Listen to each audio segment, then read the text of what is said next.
अब स्टार्ट करें, ठीक है। अस्सलाम वालेकुम, कैसे आप तीनों? कैसे आप तीन? अच्छा ठीक है। आज का जो है मैंने जो ये ज्वाइन करवाया था, इन 3 को बंदों को बड़ा फोर्स किया। मतलब सबसे पहले मैंने युसरा को फोर्स किया, जो मेरी क्लासमेट भी हैं, एक जोलॉजिस्ट भी हैं, और उन्होंने रिसेंटली जो टॉपिक हमारा है अवेयरनेस ऑफ कोरोना वायरस, जो लोगों का टॉपिक है कि कोई कोरोना है ही नहीं, कुछ भी नहीं है, जो एग्जिस्टेंस ही नहीं करता, तो उस हवाले से मैंने युसरा से बात की थी। युसरा ने मेरी बहुत हेल्प आउट करी इस बात में। और वो एक जोलॉजिस्ट भी हैं, एंटोमोलॉजिस्ट हैं और रिसर्चर हैं रिसेंटली कोरोना वायरस पे। हेलो युसरा, कैसी हो? ठीक है। आज के साथ हमें ज्वाइन किया डॉक्टर अनम ने, जो कि फार्मासिस्ट हैं लम्स से। ठीक है मिस अनम, कैसी हैं आप? और उसके साथ साथ हमें ज्वाइन किया सर कबीर ने, डॉक्टर कबीरुल हसन काजी ने, जो कि खुद कोरोना पेशेंट्स को डील करते हैं। ठीक है, और वो डॉक्टर हैं, एमबीबीएस डॉक्टर। सर आप भी कैसे हैं? अल्हम्दुलिल्लाह आप ठीक ठाक होंगे। ठीक है, तो आज हम हमारा जो टॉपिक है, हमारा टॉपिक सिर्फ ये है कि हम जो लोगों के दिमाग में बैठ गई है एग्जिस्टेंस की, कोरोना की एग्जिस्टेंस ही नहीं है, कुछ भी नहीं है कोरोना, तो हम उस हवाले से लोगों को बताना चाहते हैं कि नहीं, आप लोग इस तरीके का ना सोचें, इसको इतना हल्का ना लें। तो इसलिए हम बीइंग अ बायोलॉजिकल स्टूडेंट और being a medical science student, हमारा फर्ज बनता है कि हम इस चीज को बताएं लोगों को कि इसको इतना लाइटली ना लें। अच्छा, तो सबसे पहला क्वेश्चन मेरा जो होगा वो युसरा से होगा। युसरा, आपने रिसेंटली रिसर्च की है इस बारे में, तो मैं आपसे यही पूछूंगी कि हमारा मानना है कि ये एक एनिमल से आई है डिजीज, जूनोटिक है ये डिजीज। ठीक है, ये एक एनिमल से डिजीज आई है। अब जैसे बहुत सारे गली में भी जानवर फिर रहे होते हैं, बिल्ली कुत्ते वगैरह फिर रहे होते हैं, तो क्या उनके जरिए भी हमारे इसमें आ सकती है, या हमारे जरिए उनको भी लग सकती है ये कोरोना की डिजीज? इन फ्यूचर ऐसा हो सकता है? First of all, thank you so much, Fatma, for the invitation and to call me as a speaker. अच्छा, आपका क्वेश्चन है, is this a zoonotic? तो yes, अब सबसे पहले तो मैं ये बताऊं कि zoonotic का क्या मतलब है या zoonosis का क्या मतलब है। अच्छा फातिमा, zoonosis का मतलब ये है कि वो डिजीज जो जानवरों से इंसानों के अंदर आए उसको हम कहते हैं zoonosis। ठीक है, अब ये क्वेश्चन इज क्या ये पैट्स क्या हमें इसको ट्रांसमिट कर सकते हैं या नहीं।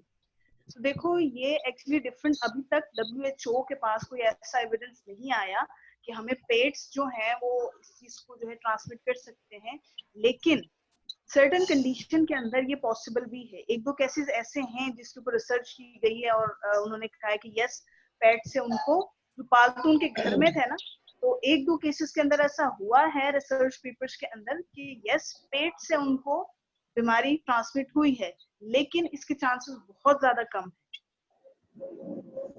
है।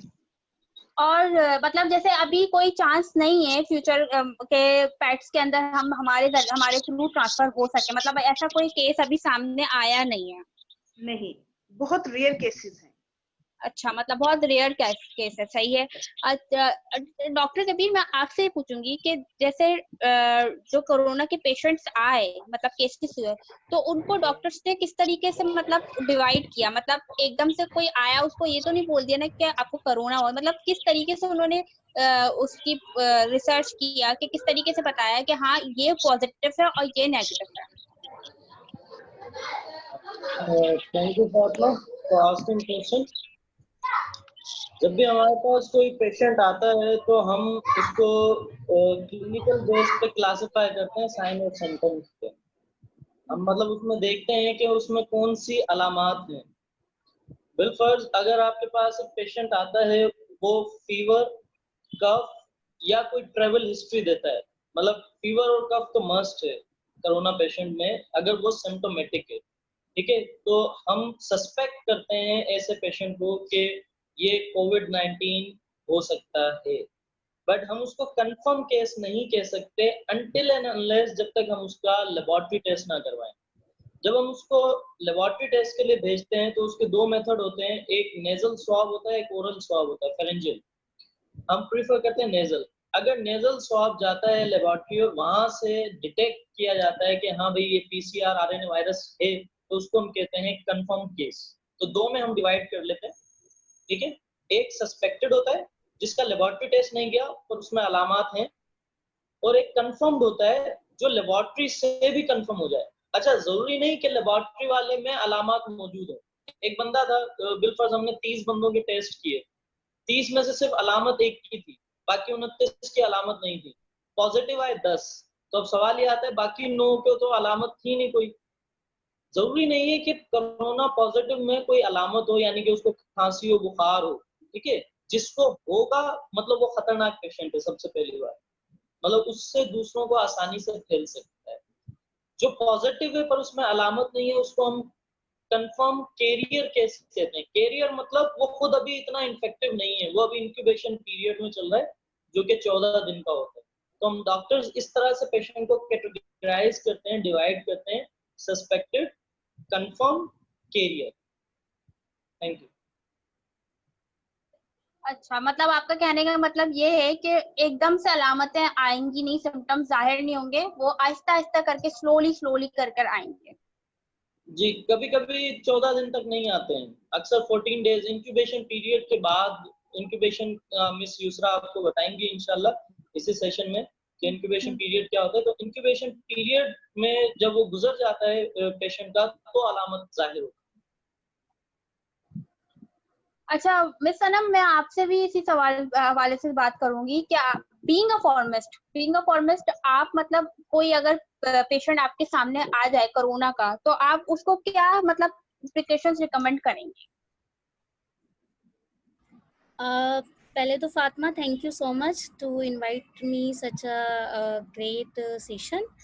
दूसरी बात ये कि अगर एज अ फार्मासिस्ट मेरे पास कोई कोरोना पेशेंट आ जाता है, तो पहली बात तो मुझे ये होगा कि मैं उसको पहली उसकी कंडीशन देखी जाएगी कि उसकी कंडीशन कैसी है। देखें, वायरस लगना किसी को भी लग सकता है, ठीक है। तो कोशिश करें आप इनिशियल स्टेज पर ही उसको रिकवर कर लें आप। दूसरी बात, उसको मीन्स अगर मैं पेशेंट के साथ कांटेक्ट में हूँ तो पहले तो मैंने खुद ने पीपीज करनी है। दूसरी बात, उसको काउंसल आउट करना है सही तरह कि भाई आपने घबराना नहीं है, आपने कोई इतना खतरनाक वायरस नहीं है, मतलब वायरस है खतरनाक नो डाउट। जिस तरह से ये लोग इग्नोर कर रहे हैं इस वायरस को, मैं इसको खतरनाक कहूंगी, लेकिन ये अगर इनिशियल स्टेज पर ही कवर अप कर लिया जाए, इसकी रिकवरी कर ली जाए, तो काफी रिकवरी के रेशोज हमने देखे हैं। तो प्रेफर यही करूंगी कि काउंसलिंग बेहतर होनी चाहिए उसकी, ठीक है। और फौरन ही अगर आप अपना टेस्ट और करवा लें, तो काफ़ी केसेस ऐसे हैं कि लोग हॉस्पिटल जाने से डर रहे होते हैं कि नहीं ऐसा हो जाएगा, ये हो जाएगा, डॉक्टर जो है वो ये कर रहे हैं, वो कर रहे हैं, मैंने हॉस्पिटलाइज नहीं होना।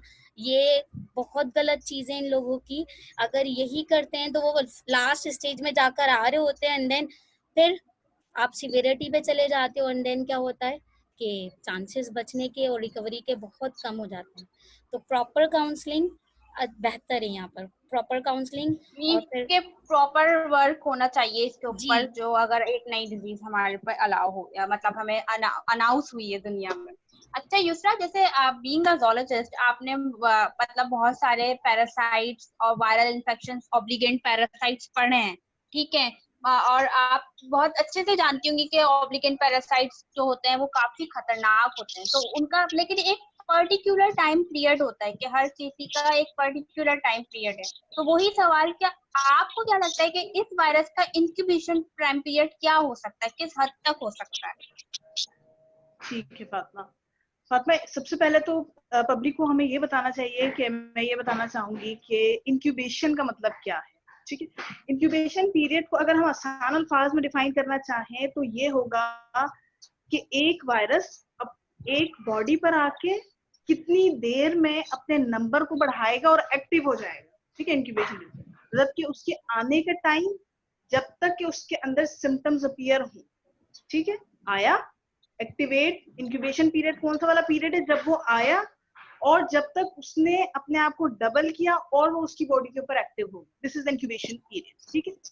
अच्छा, अब आपने कहा कि कितना उसका इंक्यूबेशन पीरियड हो सकता है, तो इसके हवाले से रिसर्च, डिफरेंट पेपर्स को रिसर्च करने के बाद ये पता चला है कि 5 to 6 डेज से लेकर अप टू 14 डेज तक जो है इसका इंक्यूबेशन पीरियड हो सकता है। मतलब कि आप किसी भी कोरोना वायरस के पेशेंट के साथ एक्सपोज्ड हुए देन उसके बाद आप जो क्वारंटीन होता है, आप फिर क्वारंटीन के अंदर चले जाते हैं। इतना हमने क्वारंटीन वर्ड सुना है। क्वारंटीन में जाने का मकसद ये है कि 14 डेज के लिए यू मॉनिटर योरसेल्फ कि आपको किस किस्म के सिम्टम्स आ रहे हैं, क्या वो आपके ऊपर बॉडी के ऊपर रिप्लिकेट कर रहा है या नहीं कर रहा, या वो अभी माइनर लेवल के ऊपर है। तो it can take up to 4 to 6 days up to दी हमें पूरे इसके अंदर 14 डेज जो है अपनी साइकिल को, लाइसोजेनिक साइकिल को करने में लग सकते हैं। मतलब आपका कहने का मतलब ये है एहतियात के तौर पे कि 14 दिन तक उसका टाइम पीरियड हो सकता है। 14 दिन में इंसान सेहतयाब भी हो सकता है या फिर मजीद कमजोर भी हो सकता है। बिल्कुल ऐसा ही बात। अच्छा डॉक्टर कबीर, तो जैसे लोगों का कहना है जैसे अब प्लाज्मा ट्रीटमेंट इसके ऊपर अप्लाई किया गया कोरोना के पेशेंट्स पे कि प्लाज्मा ट्रीटमेंट कर किया जाए।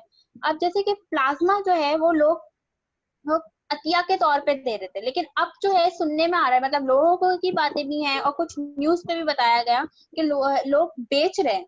तो मतलब अब क्या जो गरीब आदमी है जो कि बहुत मुश्किल से अपना इलाज भी करवा रहा है, तो क्या वो इतना महंगा इलाज करवा सकता है कि मतलब वो प्लाज्मा भी खरीद सकता है? तो ये क्या बात सही है या ये गलत है, या रूमर्स है कि प्लाज्मा हत्या के तौर पे दिया जा रहा है या बेचा जा रहा है? अच्छा फातिमा, यहाँ पर अजान हो रही है तो 2 मिनट उसका वेट करते हैं, फिर मैं इंशाल्लाह रिप्लाई करता हूँ। जी जी जरूर जरूर।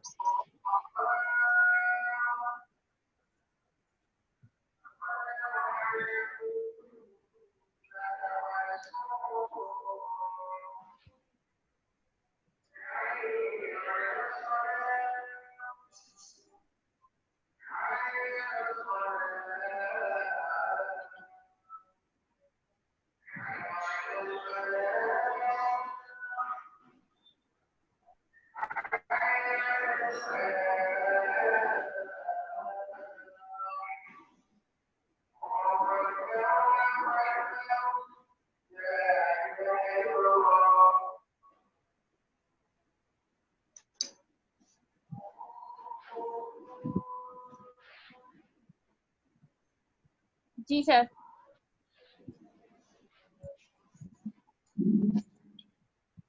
जी, तो प्लाज्मा थेरेपी एक बेस्ट ऑप्शन है for the treatment of corona virus.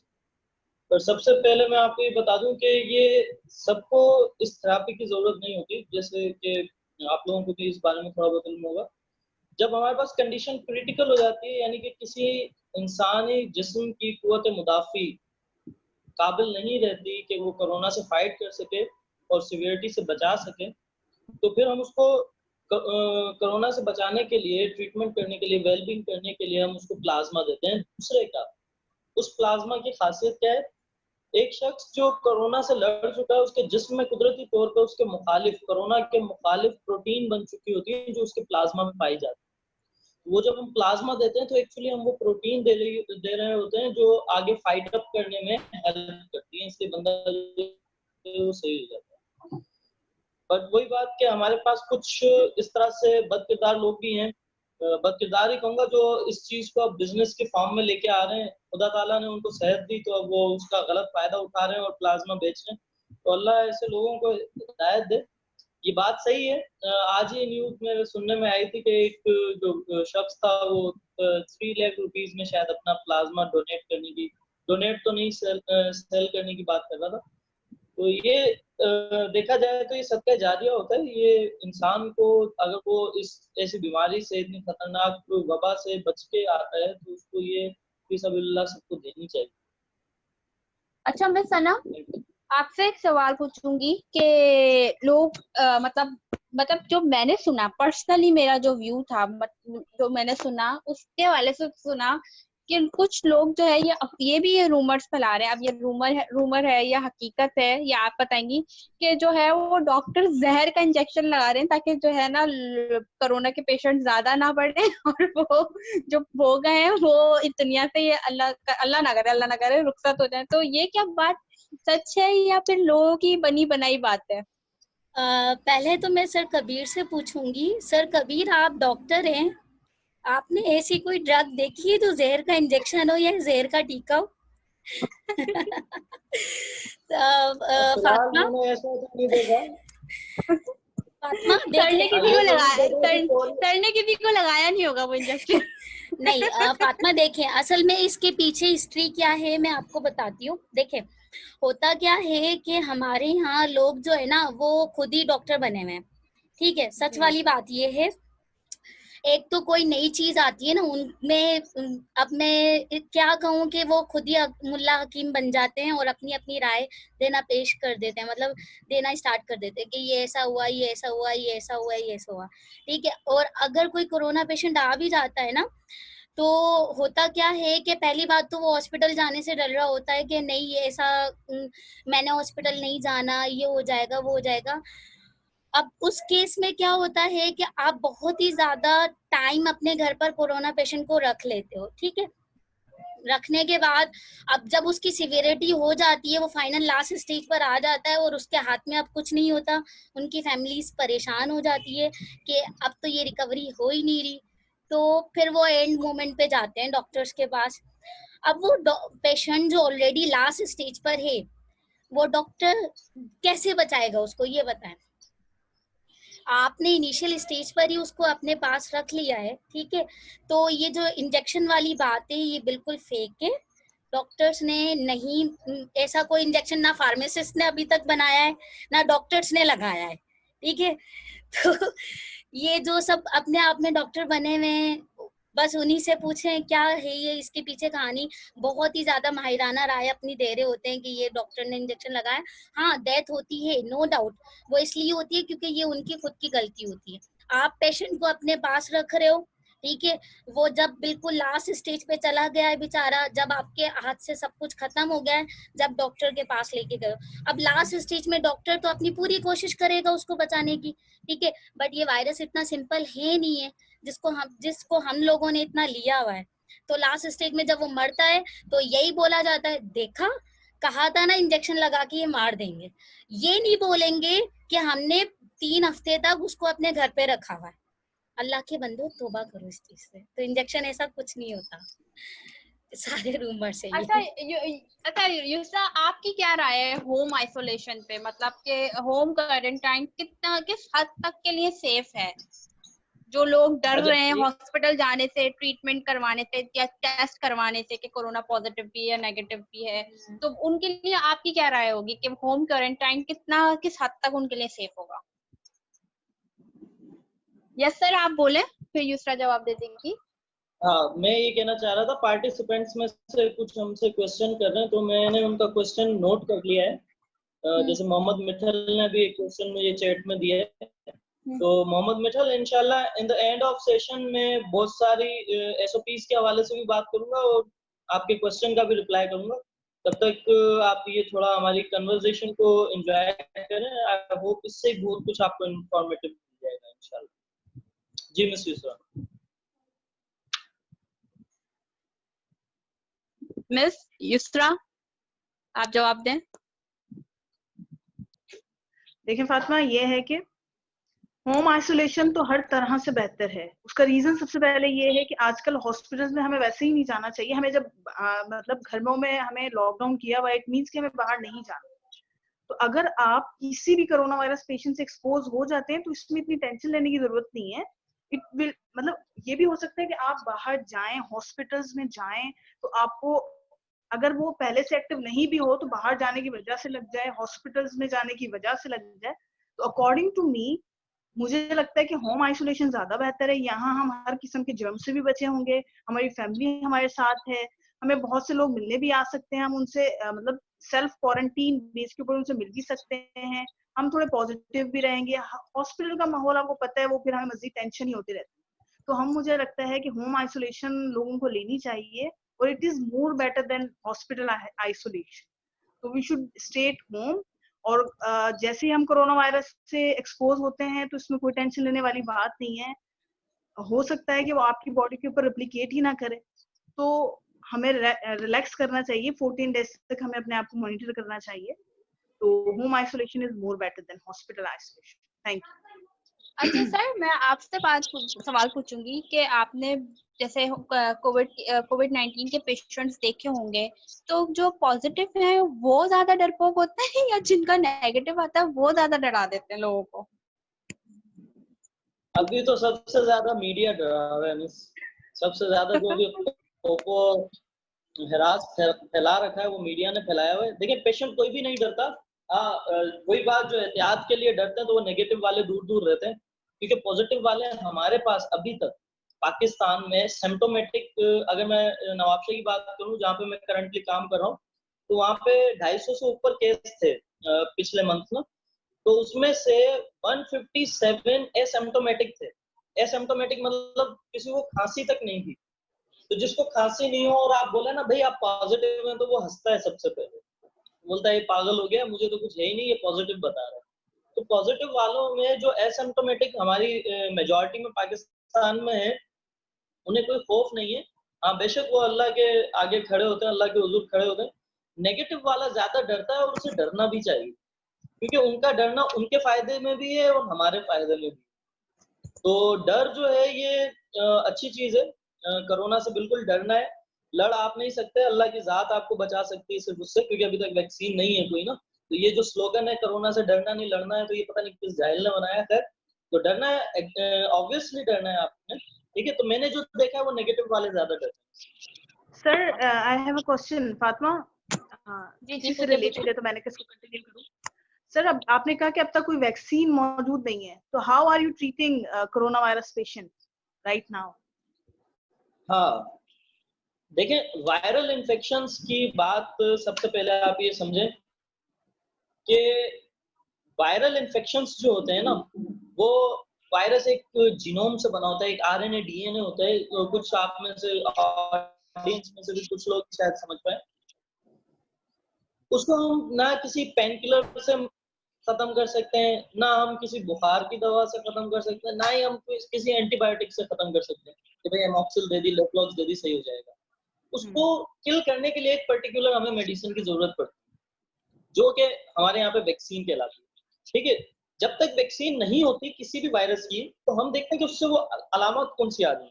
अब कोरोना में क्या होता है, बुखार आता है, खांसी आती है, ठीक है, या सर में दर्द, कमजोरी, कुछ मरीजों में मोशन की शिकायत भी देखी गई है। तो हम क्या करते हैं, जो अलामत होती है हम उनको ट्रीट करना शुरू कर सकते हैं। बिलफर्ज खांसी है, अगर बढ़ेगी तो दूसरों को भी होगा और उस बंदे को भी नुकसान होगा। आप खांसी की दवा देना शुरू कर, ठीक है, वो थोड़ा कंट्रोल हो जाएगा। बुखार हो रहा है, आप बुखार की दवा देना शुरू कर दें, कंट्रोल हो जाएगा, क्योंकि हाई टेम्परेचर वैसी बॉडी के लिए नुकसान। ठीक है, तो जो सिम्टम्स आते हैं, डायरिया हो गया, मोशन हो गया, हम मोशन की उसको दवा दे देते हैं। सिम्टम सही होंगे, बंदा सही फील करेगा, वो जल्दी उस वायरस से उसकी बॉडी लड़ जाएगी। ठीक है, तो ये आपका आंसर।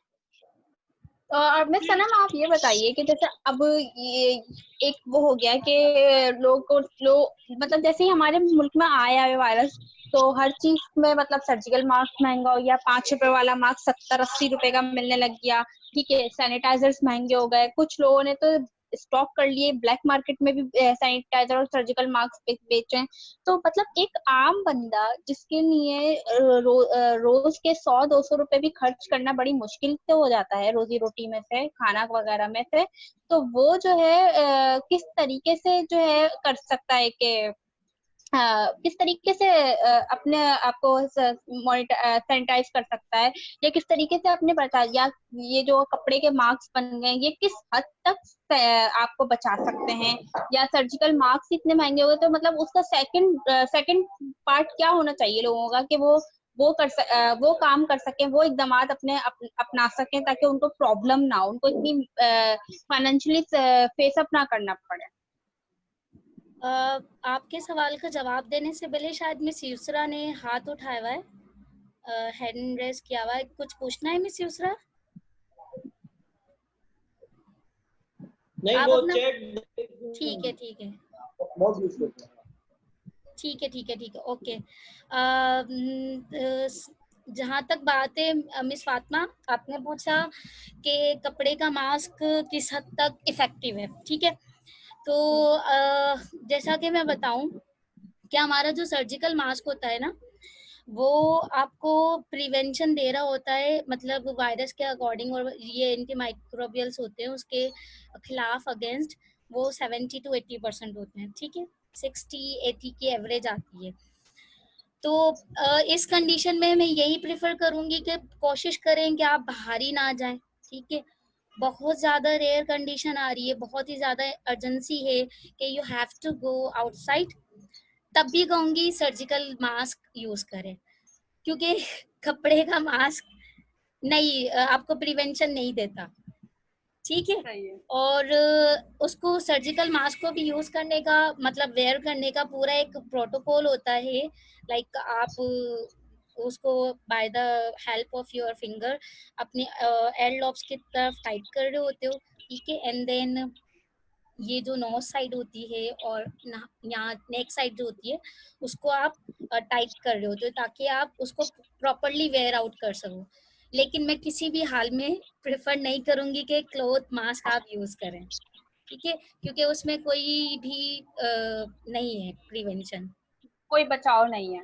नहीं है मिस सनम, जी। मैं लॉकडाउन में मैं घर बैठी हूँ और I am non government employ, मेरे पास पैसे नहीं है, मैं कैसे अफोर्ड करूँ?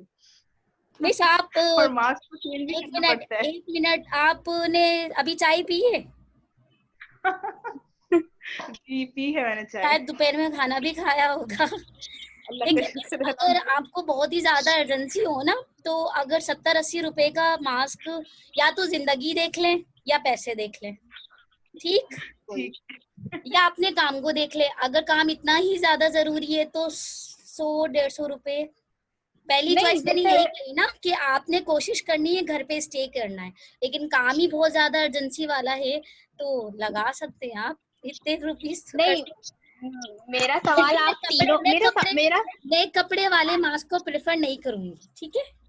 मेरा सवाल आप तीनों से एक ही है कि जैसे अब देखें फॉर एग्जांपल के तौर पे, अगर एक मार्क्स फॉर एग्जांपल के तौर पे लोगों को 100 रुपए का मिल रहा है और उसके घर में 10 अफराद हैं और 10 के 10 बाहर निकलते हैं किसी ना किसी काम, तो उसके 1000 रुपए खर्च हो गए। चले अब वो 1000 रुपए अगर वो रोजी रोटी के लिए घर से बाहर निकले ही ना, तो और बीमारियां भी लग सकती है, उसको माल न्यूट्रिशन हो सकता है, माल न्यूट्रिशन की वजह से भी और बीमारियां हो सकती है। तो मतलब इंसान को ऐसे क्या इकदाम करना चाहिए कि मतलब वो बचाव भी कर सके और वो उसके बजट में भी आ जाए? मैम मैं इसमें अगर जवाब दूं, पहली बात तो ये लॉकडाउन में कौन सी रोटी कमाने भिजवा रही हैं आप बाहर, ठीक है। क्यों लोग बहुत से लोग जा रहे हैं, उस बहुत से कंडीशन लोग जा रहे हैं। आप मेरी बात सुने, आप यहाँ पर ना थोड़ा सा ड्रॉबैक जो है वो हमारी सॉरी टू से गवर्नमेंट की साइड से आ जाता है, सॉरी टू से, बट है ये रियलिटी है जिसे हम सबको फेस करना है। अगर गवर्नमेंट ही देखें, एक तो थोड़ा सा ड्रॉबैक जो है वो हमारी सॉरी टू से गवर्नमेंट की साइड से आ जाता है, सॉरी टू से, बट है ये रियलिटी है जिसे हम सबको फेस करना है। अगर गवर्नमेंट ही देखें, एक तो हम आवाम भी बहुत ही ज्यादा केयरलेस है, दूसरी बात हम जो थोड़ी बहुत रही कसर थी वो गवर्नमेंट ने पूरी कर दी, तो ना गवर्नमेंट प्रोटोकॉल पूरा प्रॉपरली फॉलो कर रही है ना आवाम कर रही है। तो इस केस में अगर वही सारी फैसिलिटीज आपको अपने घर में प्रोवाइड की जा रही होती, देखिए फंड्स वगैरह निकले होंगे नो डाउट, 12,000 का जैसे आपको पता है काफी फंड्स भी मिले हैं, ठीक है। किसी को मिला किसी को नहीं मिला, ये बीच में जो थोड़ी बहुत करप्शन हुई है ना, थोड़ी बहुत ये सिर्फ थोड़ी बहुत है, लेकिन ये थोड़ी बहुत नहीं है, ये अगर प्रॉपरली यूज हो रही होती बहुत तो हर एक को मतलब अपना अर्निंग करने का मौका भी मिल रहा होता, हर एक को प्रॉपरली उसका जो प्रोटोकॉल होता, एसओपीज होते हैं वो फॉलो करने के भी फैसिलिटीज प्रोवाइड होनी चाहिए थी इन शॉर्ट। तो जहाँ ड्रॉबैक हम लोगों का आ रहा है वहाँ गवर्नमेंट का भी ड्रॉबैक है यहाँ। सर आप एक बात बताइए कि जो लोग हैं मतलब जो कोरोना के पेशेंट्स आ गए हैं, ठीक है, अब आप उन लोगों को मैनेज किस तरीके से कर रहे हैं? मतलब आइसोलेशन तो आप लोगों ने आईसीयू में एडमिट कर दिया, उनको आइसोलेट कर दिया, लेकिन कैसे मैनेज कर रहे हैं? मतलब एक प्रोटोकॉल होगा उनको मैनेज करने का, तो वो क्या प्रोटोकॉल दिया जाता है आप लोगों को? आपका क्वेश्चन मुझसे? जी आपसे। अच्छा, मैं समझा मिस अनम से पूछ रहे हैं आप। नहीं मैंने can you sir please repeat?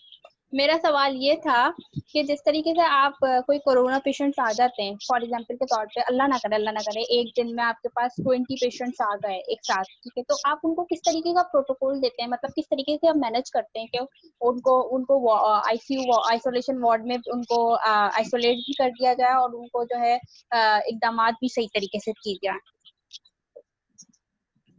First of all, जब भी कोई पॉजिटिव आता है, इट डजंट मीन कि उसको फौरन उठा के आइसोलेशन वार्ड में डाल दिया जाएगा। आइसोलेशन वार्ड में सिर्फ वो पेशेंट जाते हैं जिनकी कंडीशन बेहतर नहीं हो या सिम्टम्स बहुत ज्यादा उनमें हो, ठीक है। फॉर एग्जांपल 30 पेशेंट मेरे पास पॉजिटिव आए और सिम्टम किसी एक के पास भी नहीं है, तो पहले जब कोरोना वायरस आया था फरवरी और मार्च में, पॉलिसी ये थी कि उनको क्वारंटाइन कर देते थे क्वारंटाइन सेंटर्स में, जैसे हैदराबाद में कौसार में बना था, लेबर कॉलोनी में बना था, ठीक है। तो ऐसी जगहों पर हम उनको सेपरेट कर देते थे, क्वारंटाइन कर देते थे। आइसोलेशन में हम उनको डालते हैं जो सिम्टोमेटिक होते हैं या क्रिटिकल कंडीशन वाले होते हैं, ठीक। फिर उसके बाद क्या हुआ कि एक फैमिली के साथ इशू हुआ था कि उनकी यंग गर्ल्स थी जो पॉजिटिव आई थी, तो फैमिली ने रिफ्यूज कर दिया कि हम क्वारंटाइन में उनको नहीं भेजेंगे। तो डॉक्टर ने भी उनकी फेवर ली कि भाई ये यंग गर्ल्स हैं, हम क्वारंटाइन में, जो कि बिल्कुल शहर से बाहर हैं और वहाँ पर जेंट्स भी हैं, फीमेल्स, कैसे मतलब ये यंग गर्ल्स किस तरह से सर्वाइव करेंगी। तो जब ये एजेंडा ऊपर तक गया तो फिर एक नई एसओपीज में एक नया पॉइंट आया होम क्वारंटाइन का। तो हम पॉजिटिव वाले को फिलहाल क्या करते हैं, 14 डेज के लिए होम क्वारंटाइन करते हैं, जो कि एक बेस्ट ट्रीटमेंट है। फिर अगर कोई सिम्टम होते हैं थोड़े बहुत तो हम उसकी ट्रीटमेंट स्टार्ट करते हैं। अच्छा युसरा, आपसे एक सवाल पूछूंगी मैं इसी हवाले से क्वेश्चन करना चाह रही हूँ सर कबीर आपसे मैं। जी जी। कि हम जैसे लोग, जैसे हम पब्लिक की अगर बात करें या मेरी बात करें, तो हम लोग बेसिकली घर में बैठे हैं, हमें नहीं पता कि हॉस्पिटल के अंदर अगर कोई पॉजिटिव केस जा रहा है तो आप लोग उसे क्वारंटाइन कर किस तरह रहे हैं, मतलब कि क्या वो तमाम लोग एक साथ रहते हैं जो पॉजिटिव आए हैं, या फिर वो सेपरेटली रखा जाता है, या रूम्स कैसे मैनेज हो रहे हैं, या ऑक्सीजन कैसे मैनेज हो रहा है, या ये सब हम जानना चाहते हैं आप। इस बारे में मैं अपना एक्सपीरियंस शेयर करूंगा, क्योंकि मैं नवाबशाह लेबर कॉलोनी क्वारंटाइन में ड्यूटी कर चुका हूँ 3-4 मरतबा। तो हैदराबाद का मुझे नहीं इस बारे में पता है क्योंकि मेरी पोस्टिंग करंटली नवाबशाह है। तो मैं बोलता हूँ नवाबशाह में जो DHO यानी कि डिस्ट्रिक्ट हेल्थ ऑफिसर और हम मेडिकल ऑफिसर ने जो पैटर्न बनाया था वो बिल्कुल ऑसम था, फैंटास्टिक था। हमने क्या किया कि हमने लेबर कॉलोनी में 3 जोन बना दिए थे। एक वो जोन था बिल्डिंग्स का जहां पर सिर्फ पेशेंट्स को क्वारंटाइन किया। दूसरा बीच में वो जोन था जो सिक्योरिटी को दिया हुआ था यानी कि रेंजर्स और पुलिस। और थर्ड वो जोन था जिसमें पैरामेडिकल और डॉक्टर का स्टाफ बैठा होता था। हमने हर पेशेंट को अलग अलग रूम दिया और उस रूम में अलग अलग उनको सेल फोन दिया, अलग अलग उनका पर्सनल सेल फोन था। और उस सेल फोन में सिर्फ एक ही नंबर सेव था, टॉक टाइम था, और वो नंबर था हमारे पास जो सेल फोन पड़ा होता। जिस पेशेंट को जिस चीज की भी नीड होती थी, जो तकलीफ होती थी, वो डायरेक्ट हमसे कंसल्ट करता था कॉल करके कि डॉक्टर साहब मुझे फीवर हो रहा है। हम उसकी कंप्लेन को रजिस्टर करते थे ताकि ड्यूटी चेंज हो तो दूसरे डॉक्टर को पता हो कि इसके साथ ये मसला चल रहा है। फिर वहां से हम यानी कि जोन ए जहाँ पे डॉक्टर बैठा होता था, वहां से वो अपने प्योन के जरिए दवा भेजता था सिक्योरिटी जोन में। सिक्योरिटी जोन से थर्ड पर्सन जाता था और जिस बिल्डिंग में होता था उस बिल्डिंग के बाहर एक टेबल रखा हुआ होता था, ठीक है, या उसके रूम के बाहर एक टेबल रखा हुआ होता था, उधर हम वो चीज रख देते थे यानी कि रखवा देते थे, ठीक है। और फिर उसको कॉल की जाती थी कि आपके रूम के बाहर वो चीज है, आप आके ले लो। इस सारे पैटर्न का फायदा ये हुआ, डायरेक्ट कांटेक्ट किसी का भी नहीं था। मतलब एक होता है ना कि ये लीजिए चीज, तो एक्सपोजर होता, वो एक्सपोजर हमने होने ही नहीं दिया और फिर कंटिन्यूस वहां पे स्प्रे होता था ताकि डिसइंफेक्ट हो जाए। Thank you. अच्छा, मेरी बात ये है कि आप तीनों से सवाल करूंगी मैं, कि मेरा तीनों से आपसे सवाल ये है कि कुछ लोग तो कह रहे हैं कि भाई ये कुछ वायरस वगैरह है नहीं, ये यहूदी साजिश है, ठीक है, बस कर्जा माफ करवाने की वजह से है, और जो है बस ये एक तरीके की वॉर भी नहीं है, वॉर है, और जो है ना बस लोगों को डराने के लिए। तो मतलब जो लोग डर नहीं रहे और माशाल्लाह से उनकी जहालत इतनी ऊपर तक पहुंच गई है, तो उन लोगों को कैसे डराया जाए? let me tell you first।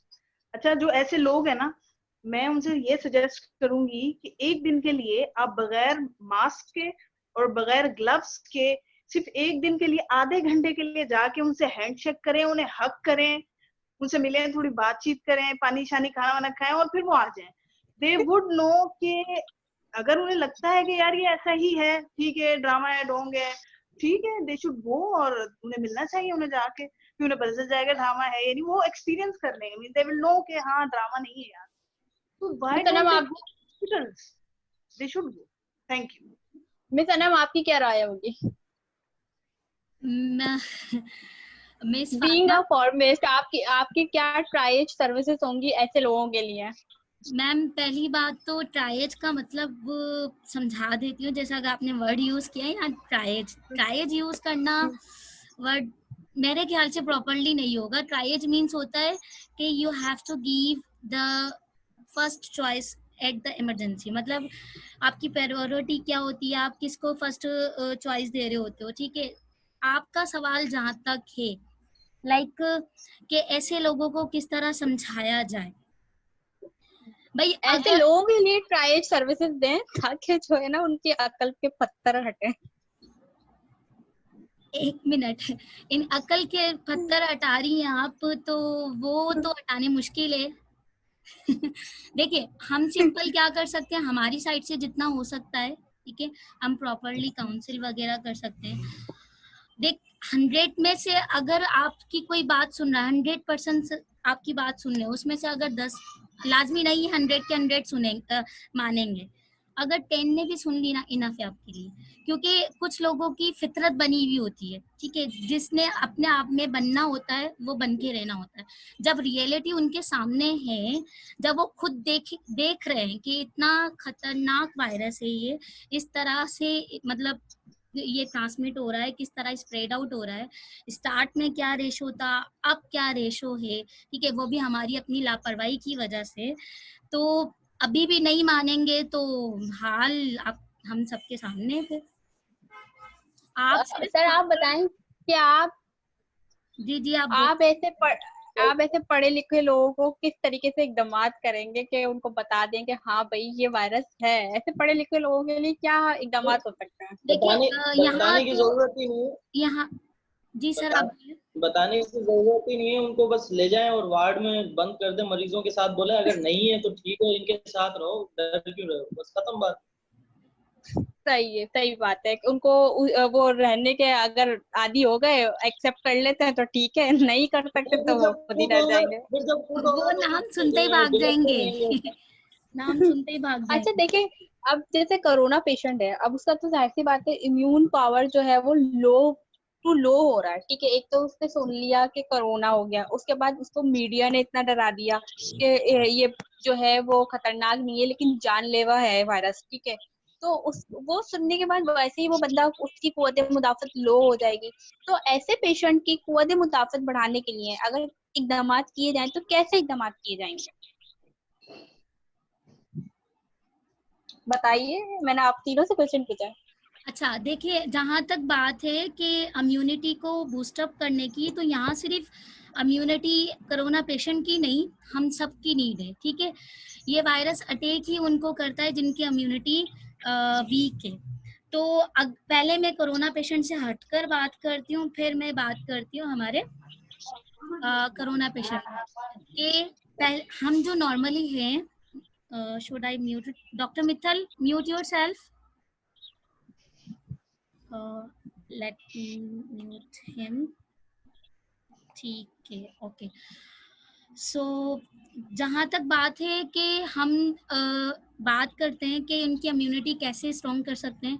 देखिए, अगर हम घर की बात करते हैं तो आप सिंपल नॉर्मली हम लोग हमारा जितना हो सकता है कि प्रिकॉशंस एडॉप्ट करें, सप्लीमेंट्स लें। सप्लीमेंट्स में vitamin D and vitamin C ज़्यादा प्रेफर किया जा रहा होता है, ठीक है। फ्रेश वेजिटेबल्स एंड फ्रूट्स को प्रेफर कर सकते हैं हम।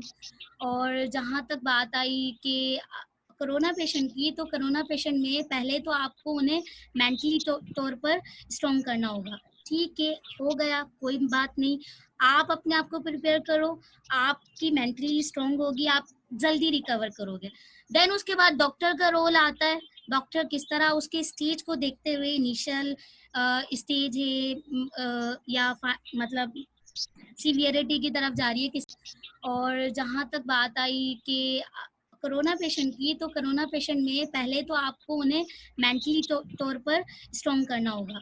ठीक है, हो गया, कोई बात नहीं, आप अपने आप को प्रिपेयर करो, आपकी मेंटली स्ट्रॉन्ग होगी, आप जल्दी रिकवर करोगे। देन उसके बाद डॉक्टर का रोल आता है। डॉक्टर किस तरह उसके स्टेज को देखते हुए, इनिशियल स्टेज है या मतलब सीवियरिटी की तरफ जा रही है किस तरह है, वो फिर उसके बाद डॉक्टर का रोल आ जाता है। But you have to give him और हर अ प्रॉपर काउंसलिंग। हाँ, युसरा आपके क्या इकदामात होंगे ऐसे लोगों के लिए? फातिमा, मैं तो सबसे पहले तो हम उनको पॉजिटिविटी ही दे सकते हैं, क्योंकि हमें नहीं पता ना कोई उनकी फीलिंग्स क्या है। अगर मैं एक आम, अगर मुझे खुदा ना खास्ता ये हो जाता है कोविड-19, तो डेफिनेटली सबसे पहले तो मैं डिप्रेशन के अंदर चली जाती हूँ। तो सबसे पहले हमें उन्हें कॉन्फिडेंस देना है, हमें उन्हें पॉजिटिविटी देनी है कि जिस तरीके से इतने लोगों की डेथ हो रही है, उस तरीके से इतने लोग रिकवर भी हो रहे हैं। तो हमें उन्हें डेथ रेशो नहीं बताना, हमें रिकवर का जो रेशो है वो बताना। सबसे पहले तो हम उन्हें पॉजिटिविटी देंगे, फिर इंशाल्लाह जो भी रेस्ट ऑफ प्रोसीजर होता है वो तो डॉक्टर ने हमने बता ही दिया है आपको।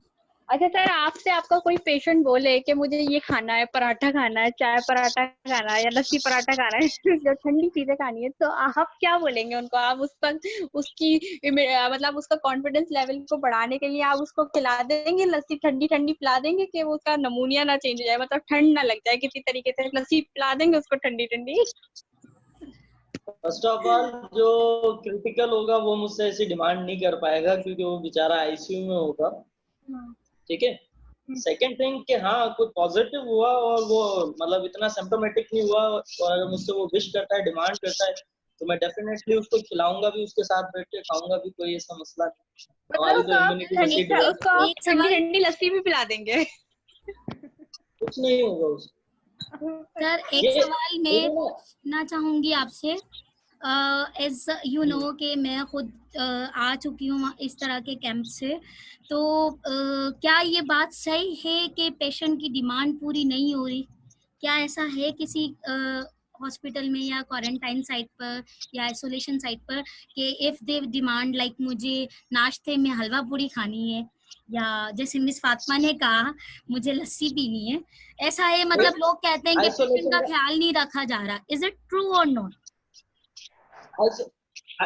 आइसोलेशन का मिस, मैं सवाल समझ गया आपका। आइसोलेशन का मुझे नहीं पता, क्योंकि ट्रूली स्पीकिंग आइसोलेशन में मैंने अभी तक एक भी दिन ड्यूटी नहीं की। क्वारंटाइन में मैंने की है, तो क्वारंटाइन में सबके पास सेलफोन होते थे, उनको उनकी फैमिली से डिमांड करने का भी अलाउ होता था। एंड रमजान में इफ्तारी में तो हमने ये जो जमायती जो आए थे पॉजिटिव, पता नहीं उनको क्या क्या खिलाया है डिस्ट्रिक्ट कमिश्नर ने। ठीक है। और उनके लवाकिन ने भी बहुत सारे ऐसे भी टाइम था जब क्या कहते हैं डिस्ट्रिक्ट कमिश्नर की वजह से तरफ से कोई मैनेजमेंट नहीं थी, तो उनकी फैमिली लेके आती थी। बाकी आइसोलेशन वाले वार्ड का मुझे सर आइसोलेशन से रिगार्डिंग मैं बता देती हूँ, मेरा खुद का एक्सपीरियंस हुआ है। खैर मेरा जाना नहीं हुआ, बट वहां से किसी पेशेंट की डिमांड आई थी तकरीबन रात के 11:30 बजे कि मुझे निस्वार खानी है। सॉरी मैं इस तरह की लैंग्वेज यूज कर रही हूँ, लेकिन ये सच है। तो हमारे सीनियर फार्मासिस्ट होते थे डॉक्टर साद मेमन, डॉक्टर साद मेमन होते थे, और उन्होंने कहा कि भाई आप रात के 11:30 बजे उन्होंने ये डिमांड की, एंड बिलीव मी 12 बजे उनके हाथ में थी, उनको लाके दी गई। कुछ लोग कह रहे हैं, कुछ लोगों की मैं आपको एक मिथ और बता देती हूँ। ये सवाल मैं आप तीनों से पूछूंगी कि कुछ लोग कह रहे हैं कि टेस्ट करवाने भी मत जाओ, टेस्ट करवाने जाओगे ना तो खुद ही लगकर आ जाएगा कोरोना। मतलब लोगों की सोच आप देखें क्योंकि इस हद तक बढ़ गई है, इतनी पब्लिक कह रही है अगर कोरोना मुझे है भी नहीं ना, अगर मैंने टेस्ट करवा लिया तो वो मुझे पॉजिटिव करके ही भेजते हैं, पॉजिटिव करके भेजेंगे। ये बात किस हद तक सही होगी? मेरा कभी प्लीज डॉक्टर कबीर से पूछा था मैंने आपसे पूछा था कि लोग कह रहे हैं, कुछ लोग टेस्ट करवाने से भी डर रहे हैं, कह रहे हैं हम टेस्ट करवाने जाएंगे ना तो हमें पॉजिटिव आ जाएगा।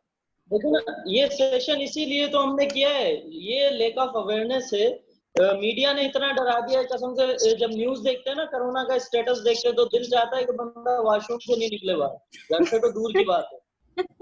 ठीक है। तो जब वो बंदे को इतना खौफो हिरास होगा तो वो क्यों चाहेगा कि उसको पॉजिटिव लेबल किया जाए। तो पहले तो पुलिस की पूरी मोबाइल आती थी घर पे, उसको उठा के मोबाइल में बिठा के करंटीना में ले जाते थे, क्वारंटाइन में ले जाते थे, पूरे मोहल्ले से घर का बाइकआउट हो जाता था। हमारे नवाबशाह में क्या कहते हैं, एक फैमिली के साथ ऐसा था, तो लोग क्या बोलते थे कि इस घर के पास से नहीं गुजर, इसके अंदर कोरोना है। मतलब they used to say कि घर के अंदर कोरोना है। भाई जिनका बच्चा थोड़ी है जो ऐसे वो बैठा हुआ होगा, आते आते को रोक लेगा। ठीक है, तो ये इतना जो खौफ था ना, इस वजह से हमारी आवाम जो है वो चाहती नहीं है कि सैंपल टेस्ट हो, क्योंकि उन्हें पता है कि टेस्ट होगा तो इस कंडीशंस में ज्यादातर लोग पॉजिटिव ही आएंगे। अगर आप ईद से पहले देखें, आपकी सैंपलिंग कम थी, हर डिस्ट्रिक्ट में मुश्किल से 100 होते थे, तो 10 पॉजिटिव आते थे, 5 पॉजिटिव आते थे, तो आपका रेशियो जो था वो कुछ थाउजेंड्स में था।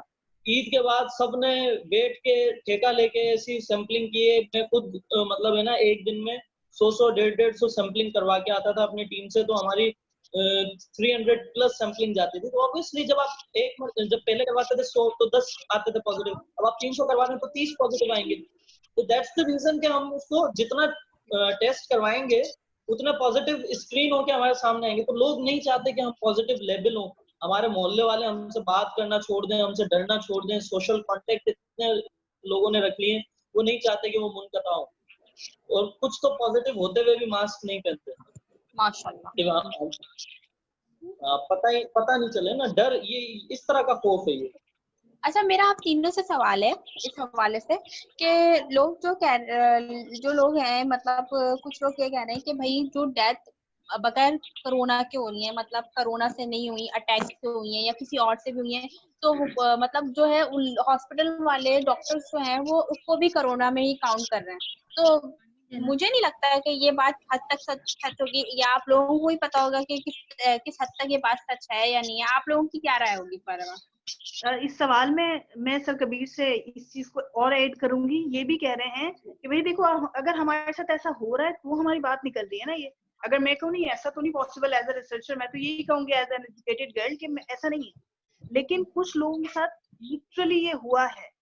तो sir Kabir, how is it possible? हम जैसे एजुकेटेड लोग इस चीज को यकीन नहीं करते, लेकिन जो लोग लिटरली कह रहे हैं यस मेरे घर में ये केस हुआ है, देन व्हाट शुड वी से? सॉरी, मैं आपका सवाल नहीं समझा। सवाल यही है कि जो लोग कह रहे हैं कि जो कोरोना से डेथ नहीं हो रही, फिर भी उनको कोरोना में काउंट किया जा रहा है, और लोग बाकायदा प्रूफ कर रहे हैं कि हाँ भाई ये बात हुई है, तो ये क्या किस हद तक सही है? समझ गया। आपका पहला जो क्वेश्चन था वो इससे लिंक्ड है। अब जो आपको हुकूमत ने, WHO ने और आपने खुद ने इतनी जगह पे सुन लिया कि भाई बच्चे और बूढ़े जो हैं वो इससे ज्यादा अफेक्टेड है, तो हमारा फर्ज बनता था कि भाई जब हमारे एरिया में सैंपलिंग हो रही है जो कि फ्री ऑफ कॉस्ट है, ठीक है, जो गवर्नमेंट ऑफ सिंध की तरफ से हो रही है, जिसके सैंपल्स आगा खान, लम्स और दीगर यूनिवर्सिटीज को भेजे जाते हैं, तो फर्ज बनता था कि भाई जब हमारे मोहल्ले में, हमारे इर्द गिर्द या किसी सेंटर में हो रही है तो हम जाके वहां से सैंपलिंग करवाते हैं, ताकि हमें पहले से पता चल जाता है स्टेटस क्या है। जो पॉजिटिव होते हैं उनको हम क्वारंटाइन कर देते हैं। ठीक है, हमारे दिल में मीडिया ने और दीगर चीजों ने, दीगर फैक्टर्स ने खौफ बिठा दिया। अब हमें पता ही नहीं है कि हमारे साथ एक बंदा पॉजिटिव रह रहा है। अब जब वो पॉजिटिव है तो उसको जो दीगर मसाइल पहले जिंदगी में हो चुके हैं, किसी को गुर्दों का मसला, किसी को जिगर का मसला जैसे हेपाटाइटिस वगैरह, जो कि खुद एक वायरल इन्फेक्शन है, कोई कार्डियक का पेशेंट है, कोई डायबिटिक पेशेंट है, तो ये चीजें कोरोना के होने के बाद और वर्स होती हैं, खराब होती हैं। ठीक है, तो उससे डेथ काज होती है। अब SOP में क्या है कि मतलब प्रोटोकॉल्स में, गाइडलाइन में क्या है कि जो भी डेथ होगी आपको उसका कोरोना टेस्ट करना है। कोरोना टेस्ट करते हैं तो रीजन तो ऑब्वियसली कि भाई उसको हार्ट अटैक हुआ है, रीजन तो हॉस्पिटल में गए भाई हार्ट अटैक हुआ है, पर हार्ट अटैक को एग्जेजरेट किसने किया, काज किसने किया, वो पीछे से कोरोना वायरस है। तो जब हम सैंपल करते हैं वो पॉजिटिव आ जाता है। ठीक है, पॉजिटिव आ जाता है तो हमें पॉलिसी के मुताबिक उनको बोलते हैं कि भाई आपको ये डेड बॉडी यहाँ पे छोड़नी होगी, आप में से चंद अफराद इसका नमाज जनाजा पढ़ा के उसको तदफीन करेंगे, जिसपे हमारी आवाम जो है वो आर्ग्यू करती है और नाराज हो जाती है। ठीक है, अच्छा, तो कहने का मकसद ये कि अगर आप पहले टेस्ट करवा लेते तो ऐसी नौबत ही नहीं आती, आपको पता चल जाता। आपने टेस्ट ही तब करवाया जब वो बंदा इंतकाल कर गया, तो भाई हमें क्या फायदा है कि हम उस बंदे को पॉजिटिव करें। पहली बात, जहन से निकाल दें कि WHO कोई पैसे दे रही है। WHO के तो अमेरिका ने कुछ फंड्स बंद किए हैं कि तुम इतनी बड़ी ऑर्गेनाइजेशन हो गई, अभी तक वैक्सीन नहीं बना पाए, मैं फंड्स नहीं दे रहा आपको। तो वो कहाँ से $3-3 हज़ार जो है वो एक पॉजिटिव केस और डेड बॉडी पे देने लगे। अकल पे पत्थर है लोगों के, ठीक है। और दूसरी बात ये कि हमें क्या फायदा भाई, कभी आपने सुना कि हमने कहा भाई तुझे हेपाटाइटिस है, तुझे पोलियो है। तो गेम थोड़ी चल रही है कि हम वो क्या कहते हैं छोटे पठान की तरह बोल रहे हैं तू भी मेरा दुश्मन है, तू भी मेरा दुश्मन है, ठीक है। तो ये सारे बस रोमर्स हैं, कोई इसमें सच्चाई या हकायक नहीं है। अच्छा युसरा, मैं आपसे सवाल फातिमा, मैं एक बात करना चाह रही हूँ। मैं एक बात करना चाह रही थी यहाँ, कर लूं? नहीं, यहाँ नहीं करे। अगर इसके मुतालिक नहीं है तो यहाँ नहीं करे। आई गेस हम लोग के पास अभी टाइम कम है, तो एक मैं लास्ट में एक बात करना चाह रही हूँ कि देखिए, एक मिथ हमने यहाँ बहुत ज्यादा सुनी है कि it is a man made virus. As a researcher मैं चाहती हूँ इसके ऊपर बात करूँ, ये कॉन्सेप्ट मेरा सवाल मैं सवाल करने ही वाली थी आपसे। तो मैं इस मिथ को क्लियर करना चाह रही हूँ कि it's not actually a man made virus. जैसे ही जब वुहान में सबसे पहले ये आया, मेरा सवाल आप पहले पूरे सुन लें, फिर आप ये सवाल करिएगा। जैसे आपने अभी मतलब आपने खुद स्टार्ट कर दी मिथ बताना, तो मैं मिथ बताने से बुनियाद ये बताऊंगी कि देखो कुछ लोगों ने ये कह दिया कि ये वॉर है, एक तरीके से बायोलॉजिकल वॉर है, ठीक है। अब इसको मेन मेड वायरस कहे जा रहे हैं, मेन मेड वायरस कहे जा रहे हैं। अच्छा, मैंने एक जगह एक आर्टिकल पढ़ा था, उन्होंने कहा था कि बैट के अंदर, चमगादड़ के अंदर वैसे ही 137 वायरस होते हैं, जिसके अंदर से 61 जो है वो क्लेरिफाई हुए हैं, मतलब ऑब्जेक्ट रिसर्च किया गया है, ठीक है। तो उन 61 वायरस को जब हमने वायरस को कर लिया, वो नेचुरल ही है, तो लोग क्यों कह रहे हैं इसको कि ये मैन मेड वायरस है? जिस तरह आपसे सवाल है ना, लास्ट वाली बात क्लियर नहीं हुई। मेरी लास्ट वाली बात यही है कि जब बैट के अंदर ये नेचुरली वायरस पाया जा रहा है और मतलब वुहान वाले भी कह रहे हैं कि ये नेचुरली वायरस है, तो लोग फिर क्यों ये मैन मेड वायरस कह रहे हैं और क्यों इसको बोले जा रहे हैं कि ये बायोलॉजिकल वॉर है? फातिमा, इसके लिए मैं ये कहना चाहूंगी कि it's the lack of knowledge. लोग रिसर्च नहीं करते, they don't study, they don't read. बस उन्हें क्या करना होता है, मेरी सुन ली, उसकी सुन ली, उसकी सुन ली, और फिर वो क्या मिथ पे बैठ जाते हैं कि ऐसा है, because it is a lack of knowledge basically, ठीक है। अच्छा, ये एक मैन मेड वायरस नहीं है, ये एक्चुअली इसकी नेचुरल और ओरिजिन जो है वो इसकी बैट के अंदर हुई थी, दैट वाज नेचुरल। ये कैसे पता चला नेचुरल? जब डिफरेंट रिसर्च पेपर्स को मैंने स्टडी किया एज अ रिसर्चर, तो उसमें यही बताया जा रहा है कि जब वुहान सिटी में ये आया और इसकी जेनेटिक कॉन्स्टिट्यूशन को पब्लिक किया गया, तो उसमें कोई भी नन एलिमेंट नहीं था, ऐसा एलिमेंट नहीं था जो पहले से हमने जिसको हम जानते हों और वो उसके अंदर पाया जाता। अगर ये मैन मेड होता तो इसकी जेनेटिक कॉन्स्टिट्यूशन के अंदर मिक्सचर होता दो चीजों का। जब भी हम एज अ साइंटिस्ट कुछ भी बनाते हैं तो दो चीजों से बनाते हैं। इट मींस कि उसके अंदर वो एलिमेंट्स थे पहले के, वो होने चाहिए थे। इसकी जेनेटिक जीन्स के अंदर हमें कोई ऐसा एलिमेंट नहीं मिला जो हम पहले से जानते हैं। तो it proves it is not a man made virus, it just a myth. And people, सबको जो है वो क्लियर करना चाहिए कि ये सिर्फ एक मिथ है, ऐसा कुछ नहीं है कि इसको जो है वो फला कंट्री ने बनाया, फला कंट्री ने बनाया, और इट इज नॉट अ मतलब ये कोई बायोलॉजिकल वॉर नहीं है। प्लीज इसको थोड़ा स्टडी करें, थोड़ा रिसर्च करें। Thank you. मिस यूसरा। जी मिस फातिमा, जैसे कि आपने कहा कि ये मैन मेड वायरस है और लोग इसे कह रहे हैं कि ये बायोलॉजिकल वॉर है, ठीक है। तो जी, मैं सिंपल ये कहूंगी इस बारे में, ठीक है, क्योंकि देखिए आपने स्टार्ट में, हमारे सेशन के स्टार्ट में कहा कि लोग मिथ बना रहे हैं, लोगों के मतलब के पत्थर पड़े में। तो जब ये जबान से खुद तस्लीम कर रहे हैं बिलफर्ज, वैसा हकीकत नहीं है। I am saying it's not true, जैसा मिस यूसरा ने कहा। लेकिन जब आप खुद कह रहे हो कि it is the biological war, चलो आप ही की बात मान लेते, इट्स अ बायोलॉजिकल वॉर। तो बायोलॉजिकल वॉर में नॉर्मल वॉर होती है तो आप क्या आर्मी के साथ बाहर खड़े होकर लड़ रहे होते हो? क्या कर रहे होते हो आप अपने आप को घर में सेफ रखते हो। अपने आप को घर में सेव करते हैं।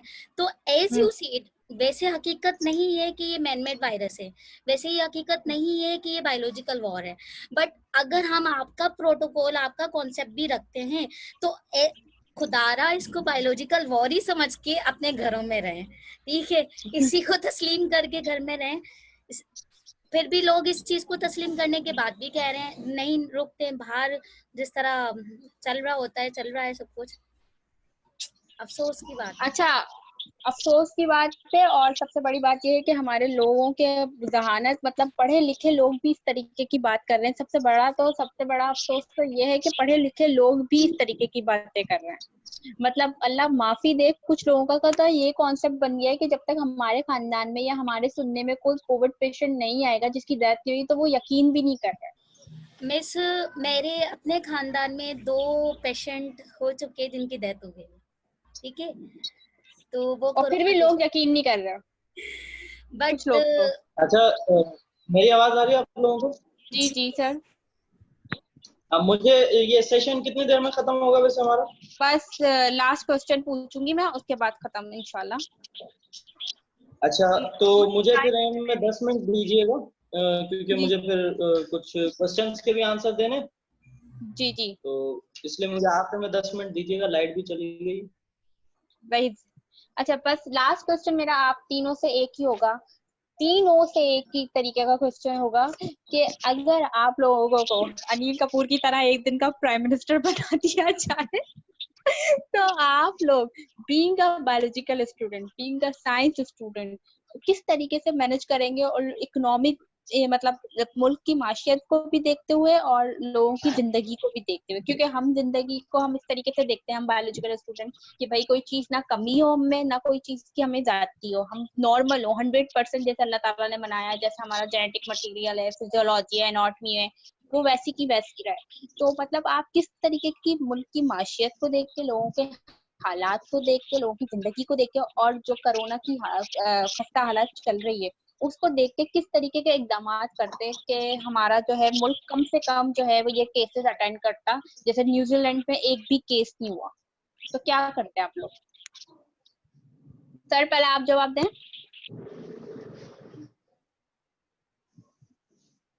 इज क्या है सर, है या नहीं है? सर है तो सही, बट शायद लाइट का इशू है इसीलिए वो गए हैं। जी जी सर, सवाल सुन लिया था आपने? हाँ, पहले मैं सनम जवाब दे दूं, फिर मैं देता हूँ। ठीक है ठीक है। अच्छा फातिमा देखो, ठीक है। मैं इस हवाले से ये कहना चाहूंगी, जिस तरह हमने गवर्नमेंट ने जो है वो 12,000 दिए हैं, लेकिन वो हम जैसे लोगों को जाहिर है कि नहीं मिले हैं, वो बहुत गरीब तबके के लिए वो हेल्प थी।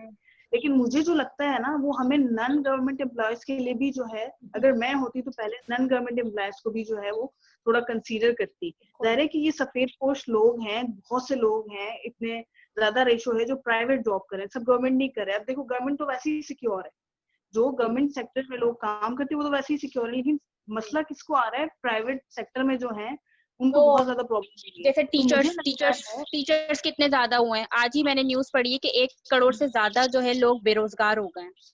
एग्जैक्टली, तो सबसे पहले तो हमें, एज मुझे प्राइम मिनिस्टर अगर बनाते तो मैं यही करती कि पहले नॉन गवर्नमेंट एम्प्लॉयज को भी थोड़ा कंसीडर करती, क्योंकि ये एक सफेद पोश लोगों का तबका है। दूसरा, जो सबसे पहले करप्शन जो इतनी ज्यादा मतलब हम देख रहे हैं ना, अच्छा ये जो हमारी वबा फूटी हुई है, इसके लिए भी जो है काफी जगह पे बहुत सी चीजों के ऊपर जो है करप्शन की जा रही है। मतलब हम अल्लाह से डर नहीं रहे, उसमें भी क्या कर रहे हैं, इस हालात में भी हम करप्शन को खत्म नहीं कर रहे हैं। तो इसके ऊपर मैं थोड़ा काम करती। और डेफिनेटली कि इतनी जल्दी मैं लॉकडाउन के अंदर रिलीफ नहीं देती, क्योंकि पब्लिक को समझ में नहीं आ रहा। अच्छा, हम गरीब तबके का देखें या फिर हम ये देखें, जो ट्रांसमिशन इतनी ज्यादा जो रैपिड हो गई है, आप देखें जब से लॉकडाउन को हमने रिलीफ दिया तो कितने ज्यादा पेशेंट्स जो है वो हमारे बढ़ गए हैं। लोग इस चीज को सीरियस नहीं ले रहे, तो फिर इतनी जल्दी इतना ज्यादा रिलीफ का फिर जरूरत ही नहीं है। जब आप मास्क नहीं पहन रहे, आप ग्लव्स नहीं पहन रहे, मतलब प्रॉब्लम क्या है? अगर आप बाहर जा रहे हैं, मास्क पहन लेंगे या ग्लव्स पहन लेंगे, तो do you have any problem? मतलब आप अपने आप ही सिक्योर कर रहे हैं ना। ऐसे लोगों को पकड़ो, पीटो, कूटो, ताकि उनको घर में बिठाओ। घर में बंद कर दो। कहने का मतलब नहीं मिस फातिमा, मैं यहाँ कहना चाहूंगी, देखिए गवर्नमेंट से गलती हुई है, ठीक है, I am accepting this, but देखें कोई भी किसी भी मुल्क का कोई भी प्राइम मिनिस्टर हो, किसी भी मुल्क का कोई प्रेसिडेंट हो, करप्शन हर जगह है, ठीक है, हमारे यहाँ तो ऊपर से लेकर नीचे तक करप्शन है, लेकिन कोई भी गवर्नमेंट अपनी पब्लिक के बगैर नहीं चल सकती, ठीक है। जी बिल्कुल। जहाँ 50% गवर्नमेंट का सपोर्ट आ रहा है वहीं 50% पब्लिक का भी आ रहा है, ठीक है। तो हाँ, पहले तो आपकी बात से मैं इत्तेफाक करूंगी और ये बात आप सही कह रही हैं कि देखें कुछ लोगों ने तो सैनिटाइजर जो दुकान वाले बेच रहे थे उनको भी ब्लैक में बेचा है। ये हमारी भी गलती है, पब्लिक की भी गलती है, बिल्कुल बिल्कुल। ठीक। और दूसरी बात ये कि यही मैं इसको कंटिन्यू करूंगी कि अगर एज अ प्राइम मिनिस्टर की बात की जाए, हमारे मुल्क में पैसा बहुत है, ठीक है, बहुत पैसा है, अगर वो वाकई प्रॉपर और सही जगह पे लगे तो। जब गवर्नमेंट 12,000 और वो पूरे फंड्स मतलब प्रोवाइड कर रही है, वो अगर प्रॉपरली घर बैठे पब्लिक को मुहैया हो रही होती, जिस तरह के आप अगर किसी भी पर्सन को अगर फैसिलिटीज घर पे ही प्रोवाइड होगी ना, उसको जरूरत नहीं होगी कि वो बाहर निकले, नहीं जरूरत होती, ठीक है। आपको प्रॉपर एसओपीज फॉलो करवाने होते हैं, स्ट्रिक्टली लॉकडाउन जो कि नहीं हुआ, बट शायद अब हो जाए, ठीक है। दूसरा, हमें फॉलो अप करना पड़ेगा इस चीज को। दूसरा कि पब्लिक को ये चीज सीरियसली सोचना है इस बारे में, ठीक है। सिर्फ गवर्नमेंट को होकर खाली इमरान खान या किसी और में मतलब मैं किसी को इंडिकेट करूं, मुझे खुद को अच्छा नहीं लग रहा, क्योंकि यहाँ फॉल्ट हमारा भी है, हमने भी बहुत ज्यादा केयरलेसली है यहाँ पर अडॉप्ट की है, ठीक है। तो यही हो सकता है कि घर बैठे लोगों को थोड़ी सी मतलब जितना हो सकता है आप प्रोवाइड कर सकते हो फैसिलिटीज, आप उनके घरों तक उनकी रिसाई कर दें, फिर जरूरत ही नहीं पड़ती उन्हें बाहर निकलने की। और बाकी तो कॉपरेशन तो लाजमी हर जगह। सर आप क्या इकदाम करते हैं? एज द प्राइम मिनिस्टर मैं सबसे बड़ा एकदम मतलब जो कदम लेता वो यही होता कि एसओपी में अप्लाई करता अपने पूरे कंट्री में, ठीक है। कोई इदारा में बंद नहीं करता, कुछ नहीं, एसओपी फॉलो करवाई जाती। और वही क्या कहते हैं सबसे बड़ा एक रीजन था, ना किसी को ब्लेम करना पड़ता ना कुछ। और भी बहुत सारी चीजें थी जो कि इस प्लेटफॉर्म के हिसाब से डिस्कस करना मेरे ख्याल से सही नहीं है।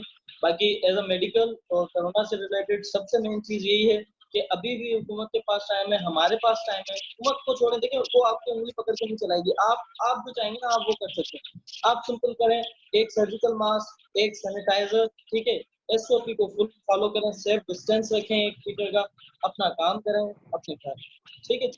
जो लॉकडाउन है ये मतलब लॉकडाउन बड़ा ही खराब चीज थी, बहुत गलत डिसीजन था लॉकडाउन। हाँ, कर्फ्यू अगर होता है ना, कर्फ्यू टाइम ब्लॉक को बंद की, जो मंजर आम पे आती है मीडिया वाले फोकस करते हैं, हैदर चौक हो गया, कासमाबाद के कुछ चौक हो गए, या हमारा सिटी गेट हो गया, वहां पे बिल्कुल सन्नाटा था।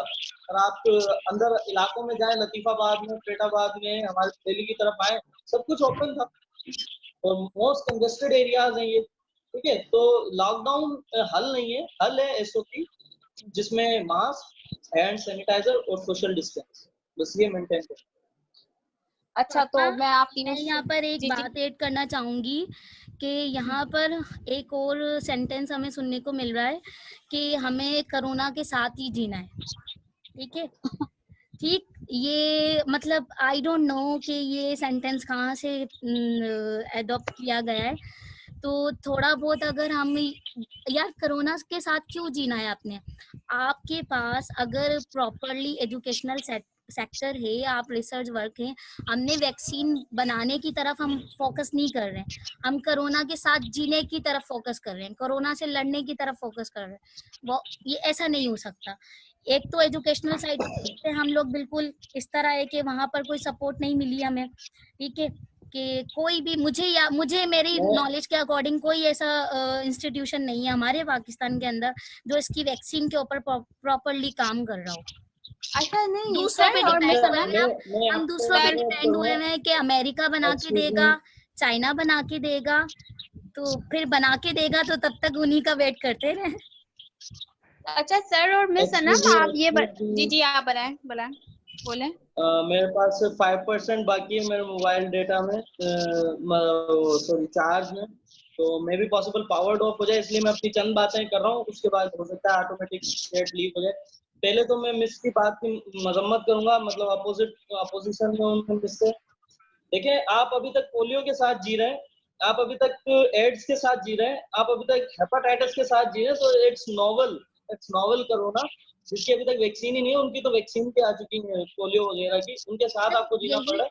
तो इसको आप पॉजिटिव वे में लें, इसको आप पॉजिटिव वे में लें, डरने और लड़ने से बेहतर है इसके साथ जिए। इसके अगेंस्ट जो आपके एसओपीज हैं उसको फॉलो करें, अपने कारोबार को, अपने काम को, अपनी तालीम को इसके पीछे जाया ना करें, ठीक है। अच्छा, तो हमें इसके साथ जीना पड़ेगा, इसकी वैक्सीनेशन आ जाएगी तब भी जीना पड़ेगा। सॉरी मिस, मैं थोड़ा अपनी बात कंप्लीट करना चाह रहा हूँ, नहीं सर, फिर आपको अच्छी मौका बात दिया है, जाएगा। कोई इशू नहीं है। अच्छा,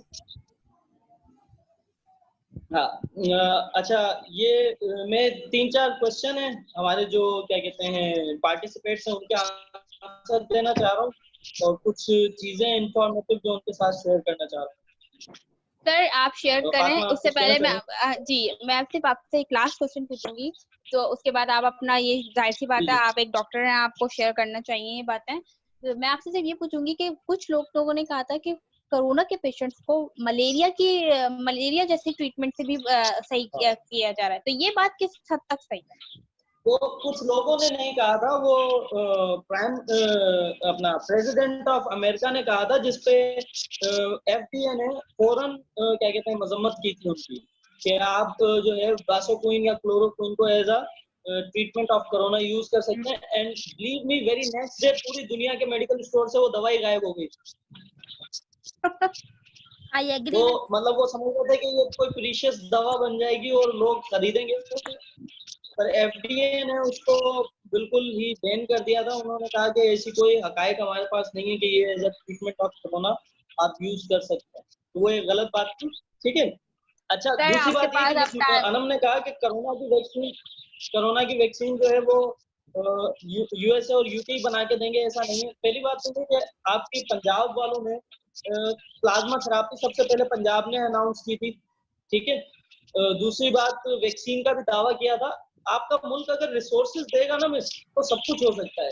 सर मैं हम भी सुपर यही पावर कहना बन चाह रही सकते हूँ हैं, कि हमारे यहाँ इतने रिसोर्सेज नहीं है जी। दूसरी बात, लैक ऑफ इंफॉर्मेशन के रिसोर्सेज। लिए बताऊं, दूसरी बात ये कि जो हमारी ऑडियंस है वो भी ये जान ले कि second trial of vaccination complete हो चुका है। पहला ट्रायल दिया जाता है एनिमल्स पे, सेकंड ट्रायल दिया जाता है ह्यूमंस पे। तो वो उसका रिजल्ट शायद पेंडिंग है, पर ट्रायल दे चुके हैं अभी तक। तो जैसे रिजल्ट आएंगे उसके बाद इंशाल्लाह मुझे लगता है 2020 में तो आने से रहा, 2021 में यकीनन इंशाल्लाह वैक्सीन आ जाएगी। तो मैं पहले आपको ये लास्ट सेशन को, मैं अपने सेशन को अपने तौर पे एंड कर रहा हूँ, फिर आप भले इसको कंटिन्यू कीजिएगा। जी आप जवाब दीजिए जो आपसे लोगों से क्वेश्चन ने पूछा। पहले मैं कुछ बात बता रहा हूँ, उसके बाद इनके क्वेश्चन के आंसर। करंट सिचुएशन पाकिस्तान में ये है कि कंफर्म केसेस 1,39,000 तक पहुंच चुके हैं, जिसमें आज प्लस हुए 6,472, यानी कि राउंड अबाउट 150 तक पहुंच जाएंगे कल सुबह, ठीक है। रिकवर्ड हमारे पास 51,000 यानी कि हाफ लाख से ज्यादा रिकवर्ड हो चुके हैं। डेथ जो है वो 26 यानी कि 2,632 पेशेंट जो हैं वो हमारे पास एक्सपायर हो चुके हैं ड्यू टू कोरोना। सिंध का स्टेटस ये है कि 50,000 केसेस, पॉजिटिव केसेस अभी मौजूद हैं सिंध के अंदर, जो कि पंजाब की निस्बत कम है, पर सिंध के हिसाब से काफी ज्यादा है। फिर हमने ये बात पहले भी डिस्कस की थी कि कोविड-19 में सस्पेक्टेड केस क्या होता है और कंफर्म क्या होता है। सस्पेक्टेड वो होता है जिसमें अलामात हो, कंफर्म वो होता है जिसका टेस्ट पॉजिटिव आ जाए, ठीक है। दोनों का इलाज क्वारंटाइन, उनको क्वारंटाइन करना है। अगर सीवियर कंडीशन हो जाती है तो उसको आईसीयू भेजेंगे, वो आगे में बताऊंगा। एसओपीज में आपको मेरे मुताबिक सारी एसओपीज अगर आप फॉलो नहीं कर सकते, ये चंद चीजों का ख्याल रखना है। सबसे पहले आपने सर्जिकल मास्क पहनना है, ठीक है, इसको प्रॉपर्ली पहनना है। सेकेंड, आपको सोशल डिस्टेंस टाइम रखना है 1 मीटर का। थर्ड, हैंड सैनिटाइजर आपने यूज करना है, ठीक है। देख सकते जो 5 हैंड वॉश के, आपने वो सारे स्टेप्स जो हैं, और फोर्थ जो है, आपको अगर स्मूथ यूज योर हैंड, यही चीजें आपकी सरफेस पे लगेंगी और कोरोना वायरस की सरफेस पर जिंदगी है, मतलब जिंदगी से मुराद वो कितने देर तक उस सरफेस पर रहता है जो आगे जाके एक्टिव हो सकता है।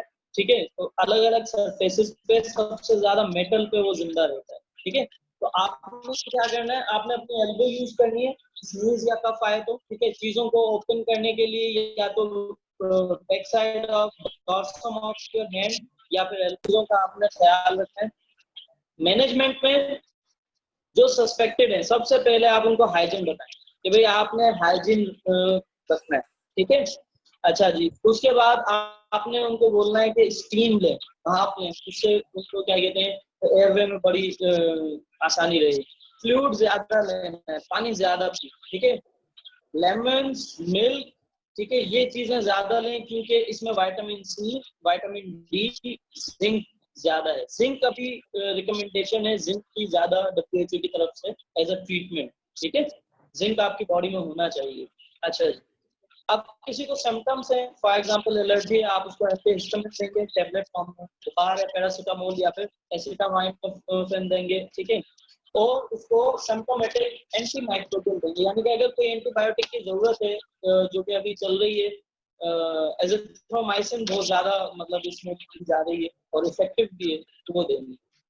ये तो था एक नॉर्मल पेशेंट। एक सीवियर पेशेंट आपके पास आता है जो एडमिट है आपके पास, उसको आप ऑक्सीजन सप्लीमेंट देंगे। कंजर्वेटिव में फ्लूइड, यानी कि जिसको आप ड्रिप्स कहते हैं, फ्लूइड मैनेजमेंट उसकी आप करेंगे कि उसको खुद सा फ्लूइड देना है। ठीक है, एंटीबायोटिक इंजेक्शंस देंगे। याद रखें कॉर्टिकोस्टेरॉइड बिल्कुल नहीं देंगे, जिसको डेक्सा के नाम से जाना जाता है, डेक्सा इज कंट्राइंडिकेटेड।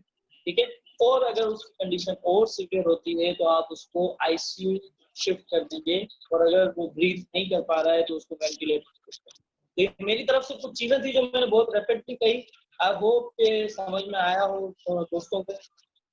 लास्ट में क्वेश्चन आंसर मोहम्मद मिठल ने मुझसे पूछा है कि time to test for formation of vaccine. Vaccine के लिए मैंने आपको बताया अभी मेरी कन्वर्सेशन में, सेकंड ट्रायल चल रहा है, उसका रिजल्ट आ जाएगा तो इंशाल्लाह देखेंगे। होप फॉर कि जल्दी आ जाएगी वैक्सीन। वैक्सीन आपका हेडेक होना ही नहीं चाहिए यार, वैक्सीन तो आती रहेगी। आपका हेडेक होना चाहिए कि हमें किस तरह से इसको कंजर्व करना चाहिए, हम खुद कैसे प्रिवेंट हो इससे। तो आपने SOPs फॉलो करनी है जो मैंने आपको बताई है, इंशाल्लाह अल्लाह अपना करेगा, हिफाजत होगी।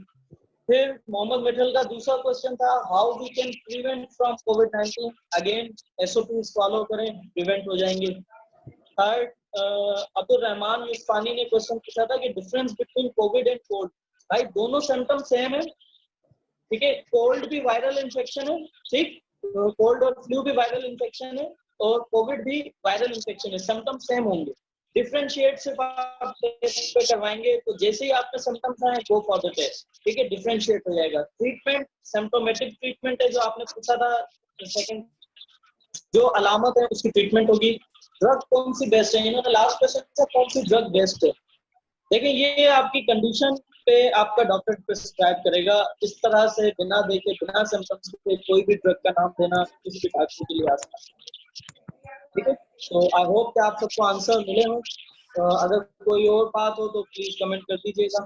Thank you. जी बस मैं लास्ट में एक बात कहना चाहूंगी आपको कि कुछ लोगों का ये मानना है कि कुछ लोग एंटीबायोटिक्स भी यूज कर लेते हैं, तो वो प्लीज आप लोग एंटीबायोटिक्स भी यूज ना करें, क्योंकि ये एक वायरल इन्फेक्शन है। कुछ लोगों ने एंटीबायोटिक्स भी यूज करना स्टार्ट कर दिए हैं इस वायरल इन्फेक्शन में।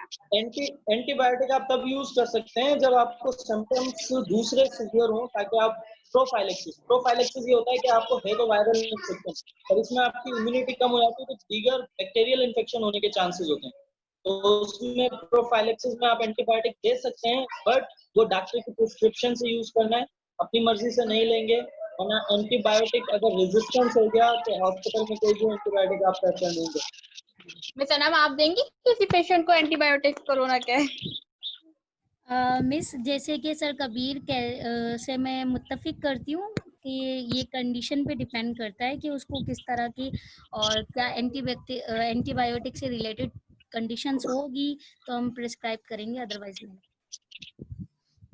थैंक यू सो मच आप तीनों का, युसरा का, डॉक्टर कबीरुल हसन का, डॉक्टर अनम का, कि आप लोगों ने मुझे ज्वाइन किया और बहुत अच्छी कॉन्वर्सेशन रही। इंशाल्लाह होप सो कि लोगों को समझ में आए कि ये कोरोना कोई मजाक नहीं है, ये एग्जिस्ट करता है। Thank you so much. अल्लाह हाफिज। हमारे पार्टिसिपेंट्स का भी थैंक यू।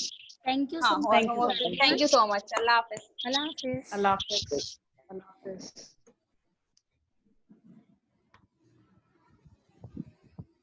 ये लो।